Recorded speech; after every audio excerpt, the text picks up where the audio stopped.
चर्चा को बढ़ाएंगे। तो आज जहां पर एक्शन है वो साफ तौर पर एचडीएफसी एएमसी में है। जबरदस्त एक्शन आज हम देख रहे हैं एएमसी स्टॉक्स में, एचडीएफसी एएमसी समेत।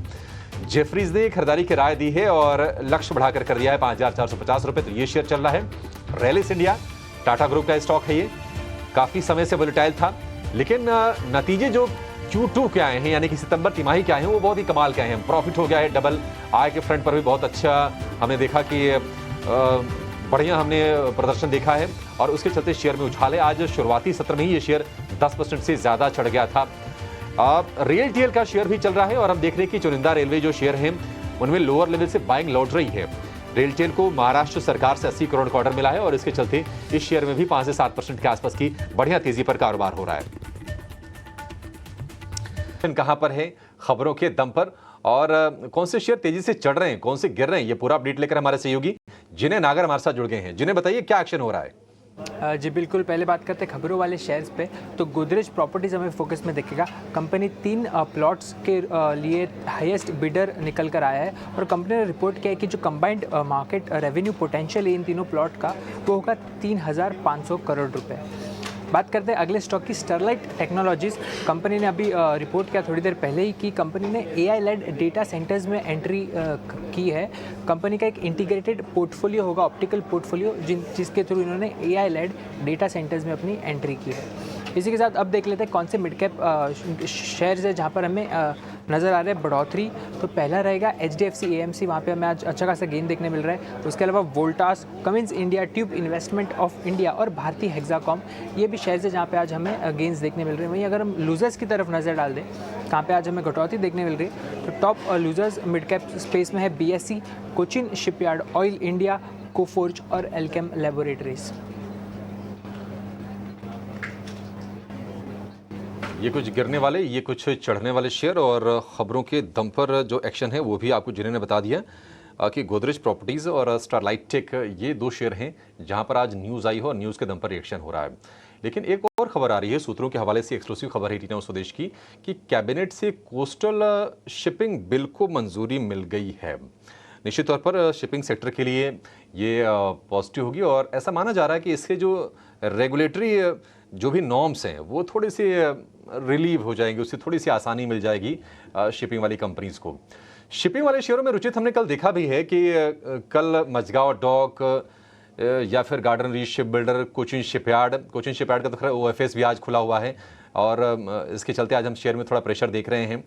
लेकिन आपका क्या व्यू है, ये डिफेंस वाले शेयर बहुत तेजी से चढ़े, उसी रफ्तार से गिरे भी, 30-35% नीचे आए, फिर से बाइंग थोड़ी सी लौटती हुई दिख रही है। कोई शेयर जहां पर आपको लगता है कि मोमेंटम और बिल्ड हो सकता है यहां से? ये सेगमेंट में देखें तो वॉलेटिलिटी डेफिनेटली अभिषेक जी काफी हाई है। हमने देखा कि प्राइस अप मूव्स आते हैं तो भी बड़े रिटर्न्स आपको ये स्टॉक में बनते हुए दिखे और सिमिलरली करेक्शन भी काफी शार्प रहे। लेकिन ये रीसेंट करेक्शन के बाद कहीं ना कहीं थोड़े से स्टेबिलिटी लग रही है कि अब ये स्टॉक सपोर्ट बेस बना रहे। और मझगांव डॉक अगर प्रेफर करना है ये स्टॉक में से तो मेरी प्रेफरेंस उसके ऊपर रहेगी, क्योंकि जो करेक्शन आया 100 दिन के मूविंग एवरेज के आसपास ये स्टॉक में सपोर्ट बना है। सेकेंडली ये स्टॉक में जो पुल बैक मूव्स आ रहे हैं पिछले एक हफ्ते में देखा उसमें वॉल्यूम्स अच्छे हो रहे हैं। सो इसीलिए अगर ये सेक्टर में कोई अच्छा मूव आता है तो एक relative outperformer Mazagon dock में देखने मिल सकता है। बट थोड़ा पोजिशनल व्यू रखे क्योंकि स्टॉप लॉसेस थोड़े से डीप है स्टॉक में। जो सपोर्ट बेस स्टॉक ने बनाया वो 3850 के आसपास है, तो 3850 के लेवल्स जब तक इंटैक्ट है तब तक आई थिंक डाउनसाइड स्टॉक में काफी लिमिटेड है। तो यहाँ पे मझगांव डॉक में खरीदारी कर सकते हैं। ठीक है, मझगांव डॉक में खरीदारी कर सकते हैं।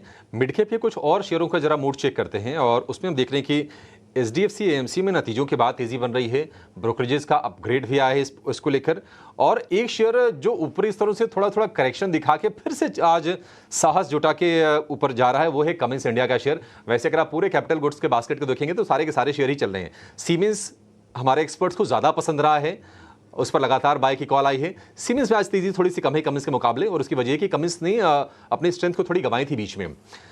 कमिंस में और एचडीएफसी एएमसी में आपको सही क्या लग रहा है ट्रेड को लेकर रुचित जी? ऐसे तो दोनों ही स्टॉक्स में अप मूव और एक्सपेक्ट की जा सकती है। In terms of relative outperformance no doubt HDFC AMC stand out करेगा, क्योंकि इतने स्ट्रॉन्ग प्राइस वॉल्यूम एक्शन है यहाँ पे। स्टॉक ऐसा पिछले कुछ दिनों में ऑलरेडी एक तेजी कर चुका है, उसके बावजूद करंट लेवल्स पे भी एक अच्छा बाइंग इंटरेस्ट स्टॉक में देखा जा रहा है। सो ऐसे इंडिकेशंस है कि ये स्टॉक में एक अप ट्रेंड आगे चल के कंटिन्यू रहेगा। सो अगर दोनों में से प्रीफर करना हो तो एचडीएफसी एएमसी ज्यादा प्रीफर्ड रहेगा। इनफैक्ट आप पूरे एएमसीज में भी देखेंगे तो आज निप्पॉन इंडिया देखिए, यूटीआई एएमसी देखिए, या आदित्य बिरला का जो एएमसी है उसमें देखिए, सभी स्टॉक्स में काफी पॉजिटिव मूव नजर आ रहा है। सो आई थिंक ये पूरा सेक्टर हमें लग रहा है कि आगे चल के एक अच्छे ट्रेंडेड फेज कंटिन्यू रहेंगे। बाकी क्यूमिंस में भी पुल बैक मूव है, रेजिस्टेंस स्टॉक में 3900 3930 की रेंज में, वहां तक का पुल बैक मूव एक्सपेक्ट कर सकते हैं। बाकी 3930 के ऊपर ही स्टॉक में कंसोलिडेशन का ब्रेकआउट है। और शेयर जरा चेक कीजिए, वो है भारतीय हेक्साकॉम का। भारतीय हेक्साकॉम पर मुझे याद है कि आज से महीने डेढ़ महीने पहले एक रिपोर्ट आई थी जेफरीज की, और 1600 रुपए का टारगेट इस पर आया था भारतीय हेक्साकॉम के शेयर पर। 1550 का लेवल तो आज इसने पार किया है, 6% के आसपास की तेजी है। भारतीय हेक्साकॉम आपको और चलता हुआ दिख रहा है रुचि जी? पॉसिबल है कि अप ट्रेंड और कंटिन्यू रहेगा।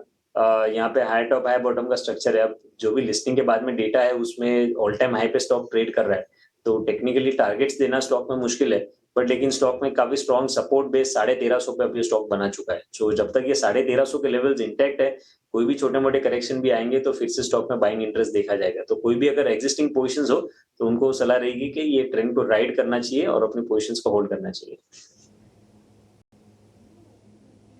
ठीक है, होल्ड करें भारतीय हेक्साकॉम को। 1350 रुपए पर मजबूत सपोर्ट है। 1550 रुपए पर शेयर आकर ये कर रहा है कारोबार, लगातार तेजी हुई। अगर आप इस साल भी देखेंगे तो भारतीय हेक्साकॉम का जो शेयर है, हालांकि ये नई लिस्टिंग ही है ये, लेकिन 800 रुपए से चलते चलते 1600 रुपए का शेयर ही हो गया। ये कमाल की रफ्तार है भारतीय हेक्साकॉम के शेयर में। चर्चा करते हैं और आगे हम ये भी समझने की कोशिश करेंगे कि आज खबरें कौन सी हैं मिड कैप स्पेस से, और इसके अलावा आज के बड़े गेनर्स और लूजर्स कौन से हैं। लेकिन एक व्यू आपसे चाहिए कोफोर्ज के शेयर पर रुचित जी। आज क्रैकडाउन दिखा है शेयर ने। कोफोर्ज में क्या आपको लगता है कि कमजोरी और बढ़ेगी या फिर लोअर लेवल पर इसमें बाय का मौका है? प्रॉफिट बुकिंग के साइंस है, क्योंकि स्टॉक ऑलरेडी काफी चल चुका था। Moment RSI readings technically overbought setups में थे। अब जो मेजर सपोर्ट स्टॉक में आएगा 6850 के आसपास आ रहा है। सो मेरे ख्याल से थोड़ा और डिप शायद पेंडिंग है स्टॉक में, और अगर फ्रेश बाइंग या कुछ करनी है तो 6850 के आसपास करेंगे तो वहां पे रिस्क रिवॉर्ड रेशियो थोड़े फेवरेबल बनेंगे या स्टॉप लॉसेस ज्यादा बड़े नहीं रहेंगे। सो फिलहाल मैं वेट एंड वॉच की सलाह दूंगा, और 6850 के आसपास आता है तो वहां पे खरीदारी स्टॉक में के लिए स्टॉक को रिव्यू कर सकते हैं। ठीक है, 6050 के आसपास आए तो आप इसमें खरीदारी किराए अपना सकते हैं, लेकिन 6050 तक आने के लिए करीब करीब 15% गिरना पड़ेगा, तब आपके लिए इसमें मौके बनेंगे। रुचि, सही कहा मैंने ना? इस 6850 तक का व्यू स्टॉक में, तो ये व्यू स्टॉक में है 6850। तो हाँ, अच्छा, 6850, मुझे लगा आपने 6050 बोला। 6800 तो लगभग 300 रुपए का फॉल यहाँ से 6850, ज्यादा दूर नहीं है वो। हाँ ठीक है, तब ठीक है।